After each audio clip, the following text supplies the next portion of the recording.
Market Mantra. Market Mantra. Market Mantra. Market Mantra. Market Mantra.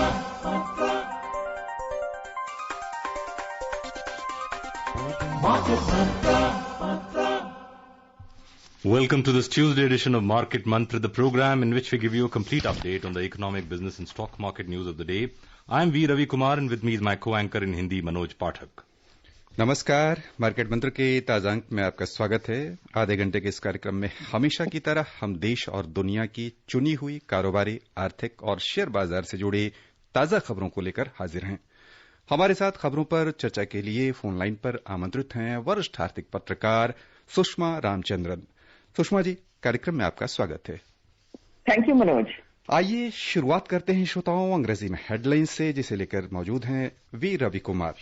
The stories that we are tracking in this edition of Market Mantra: benchmark equity indices declined 1.2% amid weak global cues and rising number of COVID cases. Sensex closes at 33,957, Nifty settles at 10,047, and gold jumps to 47,235 rupees per 10 grams in the Delhi bullion market. अंतर्राष्ट्रीय बाजारों में कमजोरी के रुख के बीच और Covid के बढ़ते मामलों से घरेलू शेयर बाजार में आज बिकवाली तेज। प्रमुख सूचकांक 1.2% नीचे आए। सेंसेक्स घटकर 33,957 पर आया। निफ्टी 10,047 हुआ दर्ज और दिल्ली सराफा बाजार में सोने का मूल्य बढ़कर 47,235 रुपए प्रति 10 ग्राम पर पहुंचा।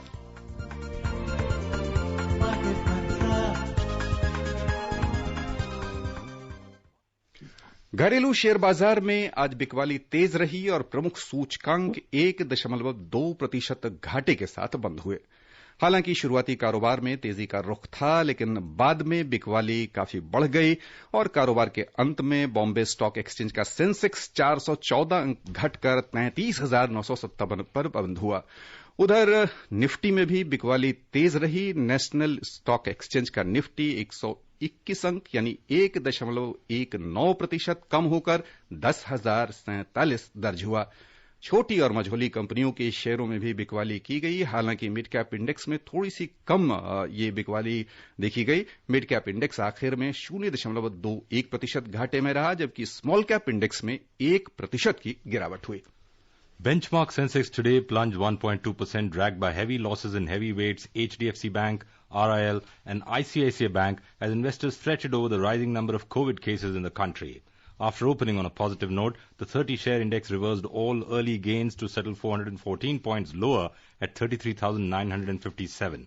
In a similar movement, the NSE Nifty declined 121 points or 1.19% to 10,047. In the broader market at BSE, the mid-cap slipped 0.21%, while the small cap lost 1%.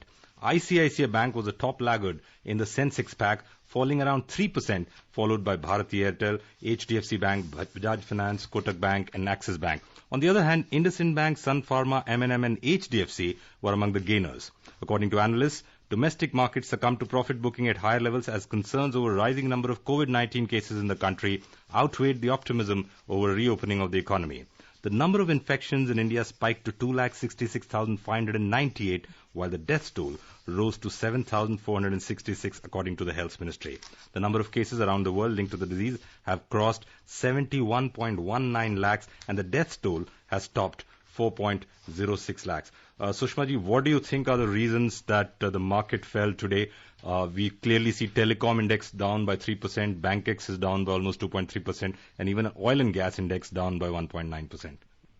Well, it has come after 2 days of a bullish trend, and so obviously there is some amount of profit booking.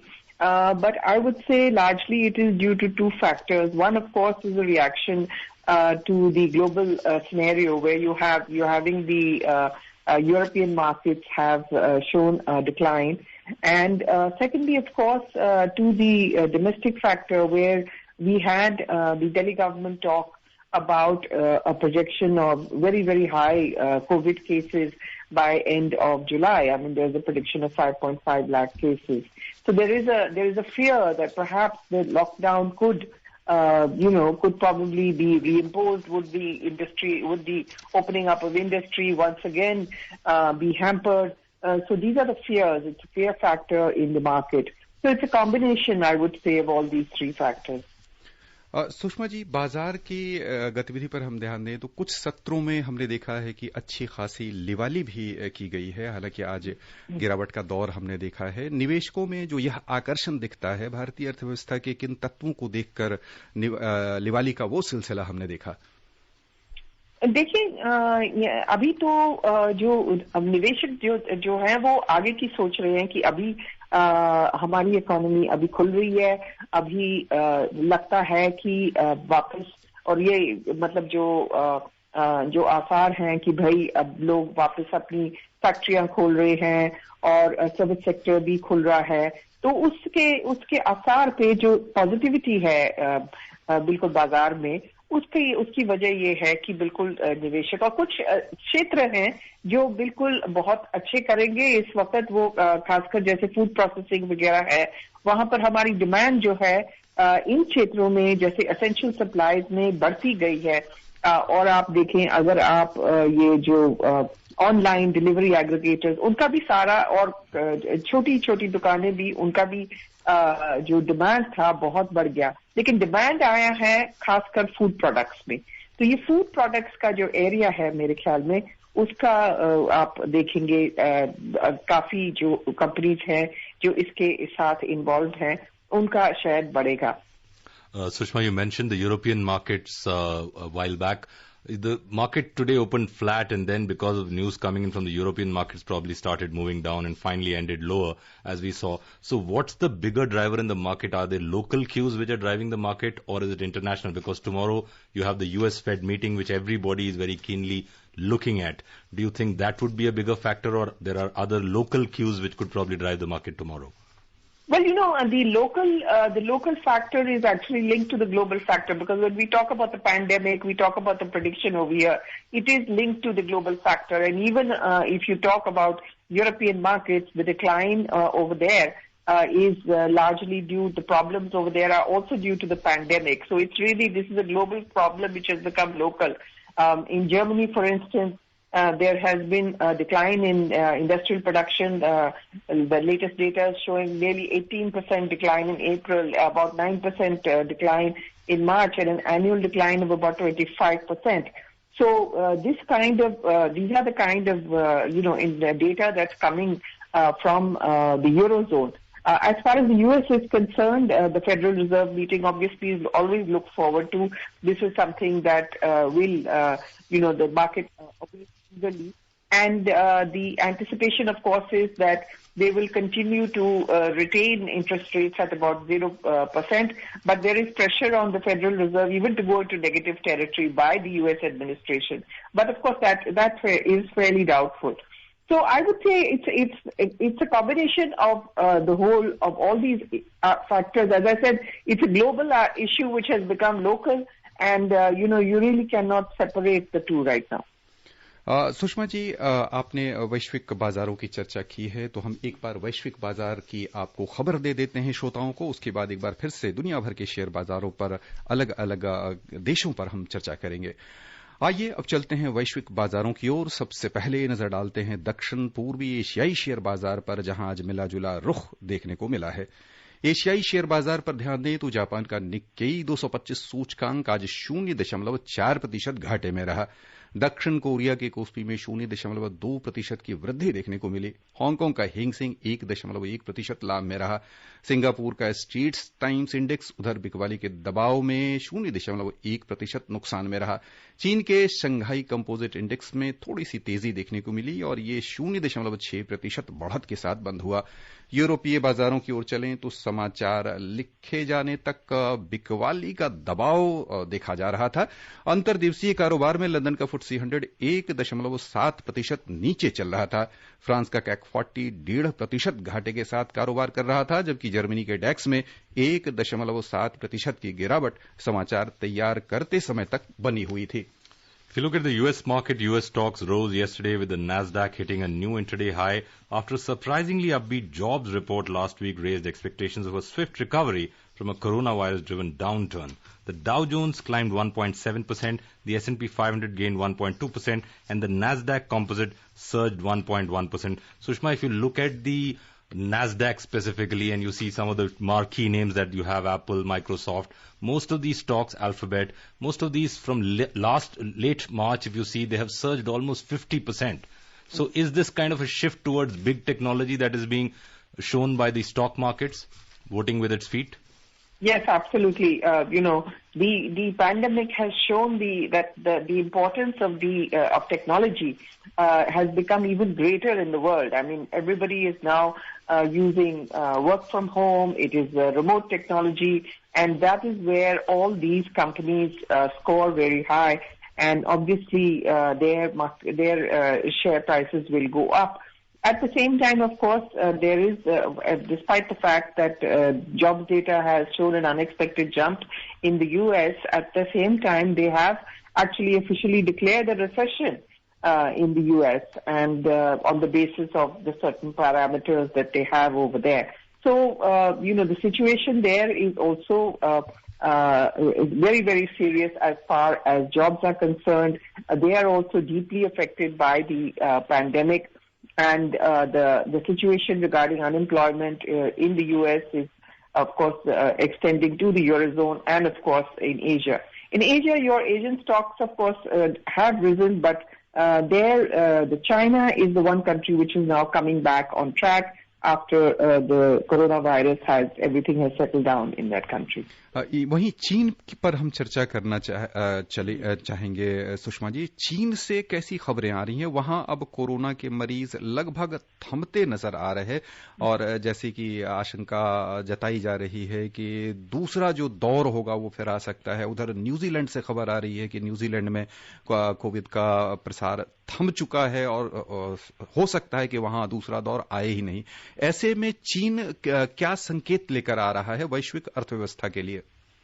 देखिए, चीन में वो जो उनका सबसे पहले वहीं पे तो आया था कोरोना वायरस, तो वहां पर पहले डिमांड गिरा था, वहां पर पहले उनकी प्रोडक्शन के ऊपर असर पड़ा था। और उस वक्त आपको याद होगा कि हमारी जो जरूरतें थी चीन से और बाकी देशों की वो पूरा नहीं कर पाए थे उस वक्त, तो ग्लोबल सप्लाई चेन्स काफी डिस्टरप्ट हो गई थी। लेकिन अब चाइना वापस आ गया है, मतलब जो उनकी कोरोना के केसेस उनके बहुत ही कम हैं इस वक्त, और वो अभी प्रोडक्शन उनकी बहुत बढ़ गई है, डिमांड बढ़ गई है। तो ये मतलब आसार तो कम से कम ये अच्छा है कि आउटलुक अगर चीन का अच्छा है तो बाकी देशों का भी ऑन ट्रैक हो जाएगा in the long run hopefully. तो अब इस वक्त जो है डिमांड वहां चाइना से आ रही है। हमारे देश के लिए इस वक्त अच्छा है, जो चीजें हम कहीं और एक्सपोर्ट नहीं कर सकते, जैसे ब्रास की प्रोडक्ट्स हैं, ब्रास की प्रोडक्ट्स की डिमांड कहीं नहीं आ रही है, लेकिन वहां चाइना से आ रही है, तो ब्रास का एक्सपोर्ट वहां हो रहा है। तो धीरे धीरे करके चाइना वापस आ रहा है on track as far as growth is concerned.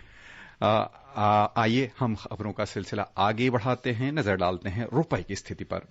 अंतर बैंकिंग विदेशी मुद्रा बाजार में $1 की तुलना में रुपया 6 पैसे कमजोर हुआ, 75 रुपए 61 पैसे पर पहुंच गया।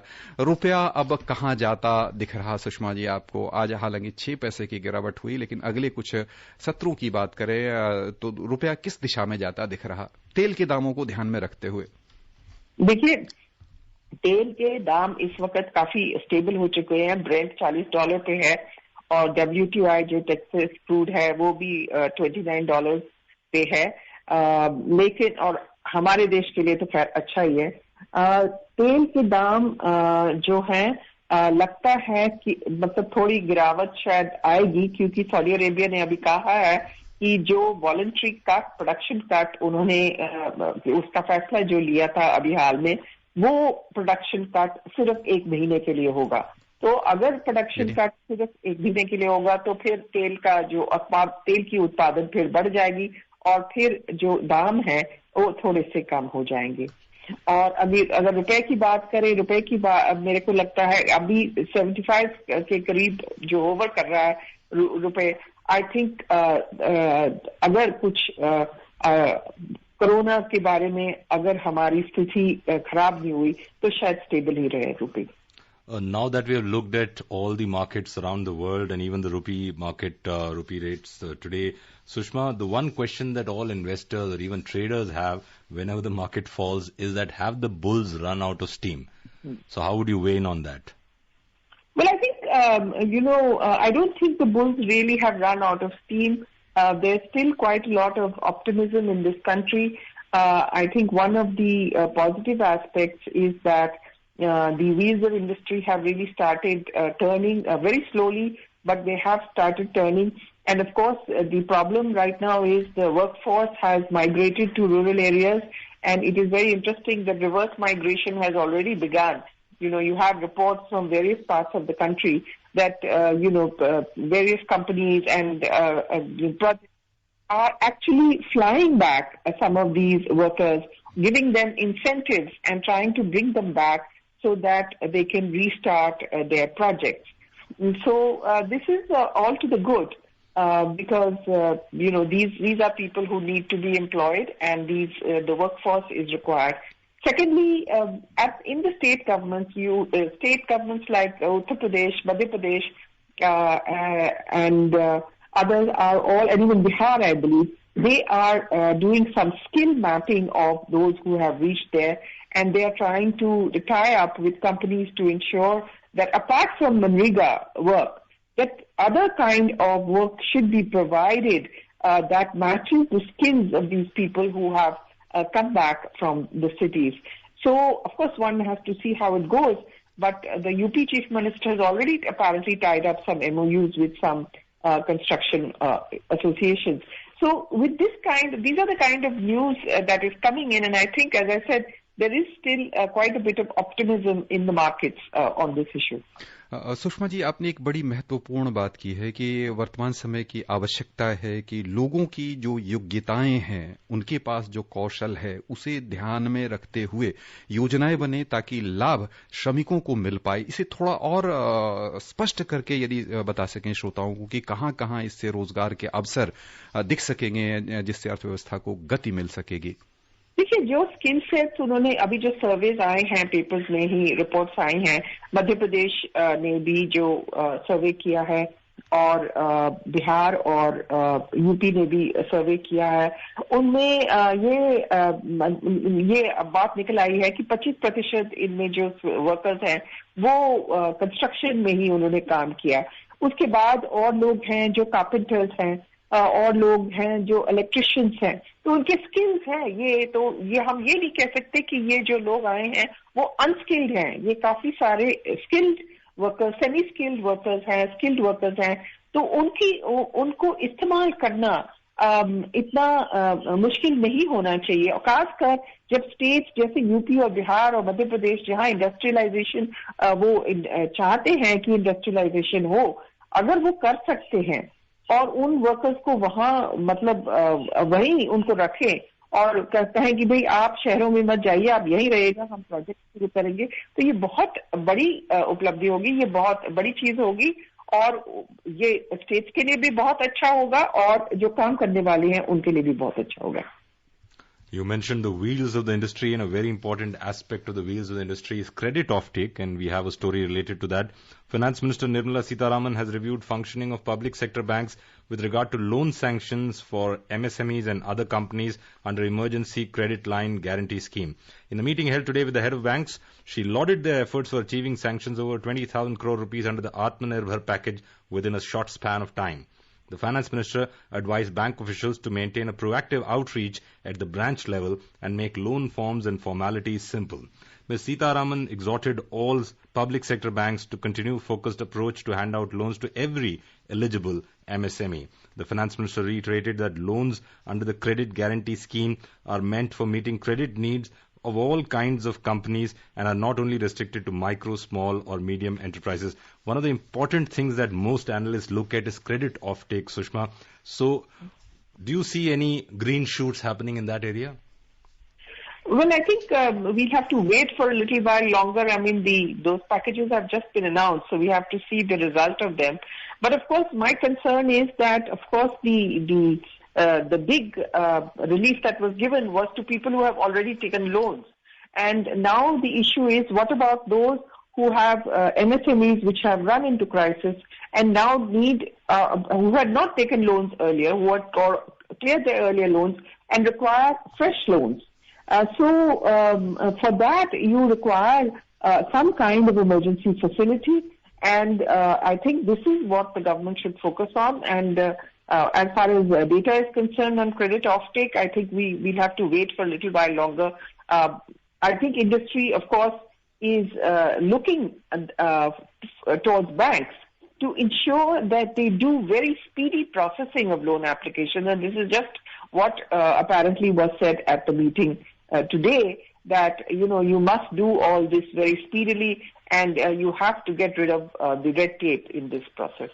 सुषमा जी, वित्त मंत्री कह रही हैं कि 20,000 करोड़ रुपए आत्मनिर्भर जो पैकेज योजना है, बहुत छोटी सी अवधि में लोन सैंक्शन किए जा चुके हैं, जो कह लें कि छोटे उद्यमी हैं। वित्त मंत्री ने यह भी कहा है कि छोटे उद्यमी ही नहीं बल्कि बड़े भी कोई हैं तो उन्हें ऋण देने में कहीं कोई कोताही, कोई कमी नहीं बरतनी चाहिए। हम आपका ध्यान कृषि क्षेत्र की ओर ले चलना चाहेंगे। कृषि क्षेत्र के लिए सरकार ने जो खास नियमों में परिवर्तन किया है, खासतौर से जो विपणन यानी मार्केटिंग सेक्टर में जो सुधार किए गए हैं, उसका समग्र लाभ किस रूप में दोनों को हम जोड़ दें, लघु सूक्ष्म मध्यम उद्योग के साथ यदि कृषि क्षेत्र के सुधार को जोड़ दें तो कैसी तस्वीर बदलती नजर आ रही?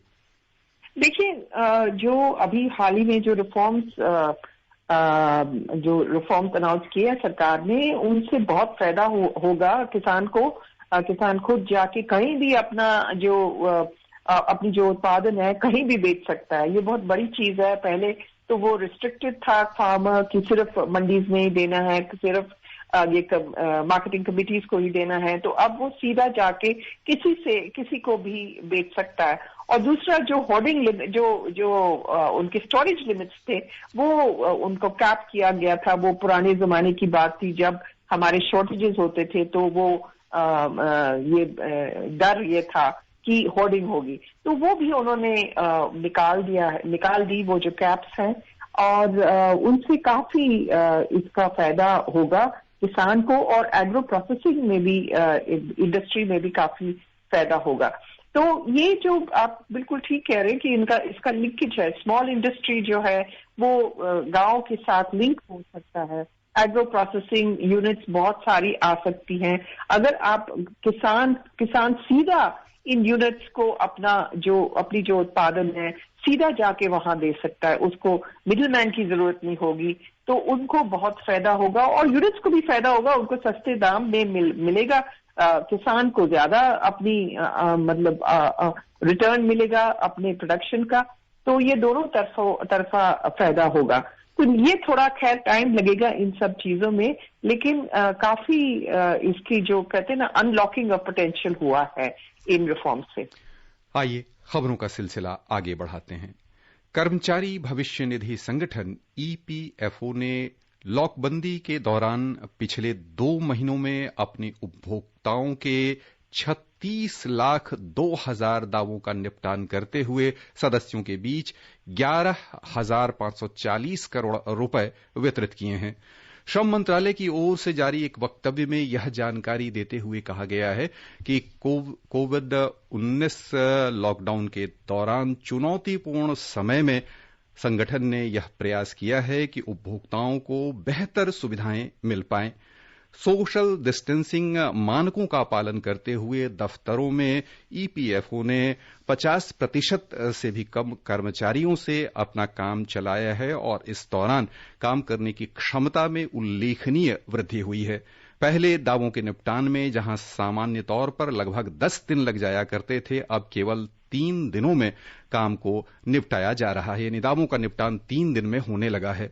हमारे संवाददाताओं के अनुसार नए तकनीक के उपयोग से प्रतिदिन लगभग 80,000 दावों का निपटान इन दिनों चल रहा है। 270 करोड़ रुपए सदस्यों के बीच वितरित किए जा रहे हैं। संक्षिप्त प्रतिक्रिया आपका लेना चाहेंगे। तकनीक ने किस तरह से कह लें कि पहले जहां 10 दिन लगा करता था दावों के निपटान के लिए, वो समय भी यानी कम हो गया और 3 दिन के आसपास में इस चुनौतीपूर्ण समय में दावे निपटाए जा रहे हैं। देखिए, ये जैसे हमने पहले बात किया था, हम अमेरिका की बात कर रहे थे, टेक्नोलॉजी जायंट्स, लेकिन यहाँ पर भी हमारे देश में हमने टेक्नोलॉजी का इस्तेमाल अभी बहुत काफी बढ़ा दिया है और इसी वजह से ये हम इतना काम निपटा पाए हैं। ये नहीं है कि जो लोग काम कर रहे हैं वो ज्यादा काम नहीं कर रहे। हाँ, काम तो कर रहे हैं क्योंकि बहुत कम लोग आ रहे हैं दफ्तरों पे, लेकिन टेक्नोलॉजी को इस्तेमाल करते हुए और ये जो क्लियरेंस ऑफ प्रपोजल्स उन्होंने किए हैं, तो इसका जो ईपीएफओ के जो बेनिफिशियरीज हैं उनको काफी फायदा होगा। आइए आगे बढ़ते हैं। Now let's look at the oil markets. Oil prices fell on Tuesday, weighed down by a stronger dollar and oversupply concerns after it was announced that a trio of Gulf producers would end voluntary output cuts. In intraday trade, Brent crude prices were trading at $40.70 per barrel, while WTI crude prices were at $38.20 per barrel. Sushma, just almost 40 days ago, we were looking at minus $37, minus $38 per barrel in WTI. Now we've come to the other side of the number line and looking at plus 38. And just yesterday, the Saudi prince announced that Saudi, UAE and Kuwait would not be continuing the production cuts of almost 1 million barrels per day from after July onwards. So obviously that has led to the increased uptick in the market. But what do you see the broader trajectory of oil prices given the current utterance of the Saudi prince? Well, the latest news that you have just given and is clearly showing that there will be, a softening of prices. Right now, of course, as far as India is concerned, even these prices are very, very attractive. And we are quite comfortable with it. We are a huge importer. We import about over 80% of our requirements. So for us, it's fine. But it will be, and given the overall decline in global demand and the fact that these three producers are going to stop their voluntary production cuts, we can expect a further softening of prices in the weeks to come. आइए चलें सर्राफा बाजार। दिल्ली सर्राफा बाजार में आज सोने का मूल्य 402 रुपए उछलकर 47,235 रुपए प्रति 10 ग्राम पर पहुंच गया। उधर चांदी 893 रुपए बढ़कर 49,344 रुपए प्रति किलो हो गई। घरेलू वायदा कारोबार में जून महीने के लिए आपूर्ति किए जाने वाले सोने का मूल्य 142 रुपए बढ़ा 46,243 रुपए प्रति 10 ग्राम पर पहुंच गया, जबकि अगस्त के लिए इसके मूल्य में 94 रुपए की वृद्धि हुई और सोने का दाम 46,374 रुपए प्रति 10 ग्राम बोला गया। अंतर्राष्ट्रीय बाजारों की ओर चलें तो वहां पर न्यूयॉर्क में सोने के मूल्यों में थोड़ी तेजी देखने को मिली और ये $1,715.50 प्रति औंस के स्तर पर पहुंच गया। चांदी भी मजबूत होकर $17.78 प्रति औंस के स्तर पर पहुंच गई। पिछले कुछ सत्रों में कह लें कि सोने के दाम में तेजी का रुख बना हुआ था। शेयर बाजार में लगातार गिरावट का रुख हम देख रहे थे। अब जबकि कह लें कि जिस रूप में कोविड पर प्रगति यानी कह लें कि आगे बढ़ रही है दुनिया भर में, उस हिसाब से सोना अब कहां जाता दिख रहा, कितनी इसकी चमक मजबूत होगी या अब थोड़ा धीमा पड़ेंगे इसके दाम? बहुत संक्षिप्त देखिए, अभी तो पैंडेमिक चलेगा और मेरे ख्याल अभी भी गोल्ड सेफ हेवन मेटल जो है अभी उनके काफी दाम बढ़ गए हैं। मेरे ख्याल अभी इसकी चमक रहेगी कुछ दिनों के लिए। And a quick question, Sushma, there is a sovereign gold bond scheme currently on till 12th June. Do you think we should people should invest in that? Well, I mean, it's I don't really give investment advice on this program. यहीं पर हम आपको धन्यवाद देना चाहेंगे सुषमा जी। बहुत बहुत धन्यवाद श्रोताओं की ओर से। Thank you, Sushma. Before we close, a reminder of the headlines. Benchmark equity indices declined 1.2% amid weak global cues and rising number of COVID cases. Sensex closes at 33,957. Nifty settles at 10,047. And gold jumps to 47,235 rupees per 10 grams in the Delhi bullion market. That's all we have in this edition of Market Mantra. नमस्कार।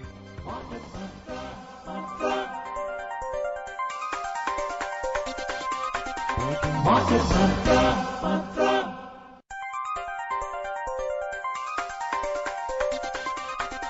Market Mantra.